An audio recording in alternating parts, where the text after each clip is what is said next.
Katatanggap ko lang ng balita at video buhat sa update sa lugar namin sa Pampanga.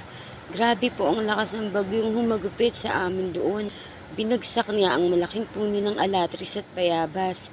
Nabagsakan niya mga flying pin ng manok na nasa gilid ng bahay. Muntik na magiba ang bahay.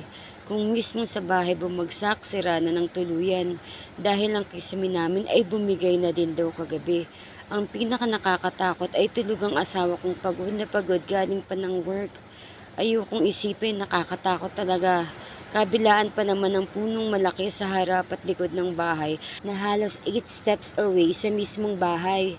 Mahirap talaga, kaya kapag may malakas na bagyo, kahit mahirap ay kailangan talagang gising tayo at nakabantay. Nag-aalala din ako sa 3 naming Shih Tzus doon. Malamang nagkumpulan na yun sa loob ng CR. Takot sila sa ulan at kulog. Stranded po ako dito sa Manila dahil lubog po ang maraming parte ng Kamunilaan. Huminto ang ulan ng panandalian kanina, ngunit ngayon ay malakas na naman. Buti na lang at hindi po bahain sa lokasyon namin. Pagtapos ng bagyo ay uuwi rin ako. Kung noon nga na 3 araw lamang ako sa Manila, uuwi ako doon na animoy binagyo kahit wala namang bagyo. Grabe po ang dadatnan ko doon pag uwi ko ngayon. Sana ay mahinto na ang kalamidad na ito at nang muli tayong magsimulang bumangon.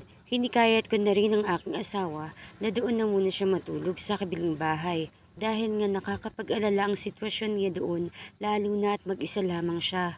Mas importante pa rin ang buhay ng tao. Kaya sana yung mga nasa bahay pa din na may delikadong sitwasyon, lumikas na po kayo. Hanggang dito na lamang po muna ang update dito sa Pampanga. Ingat po sa ating lahat. Ligtas po sana nating malagpasan ang kalamidad nito. God's guidance for everyone.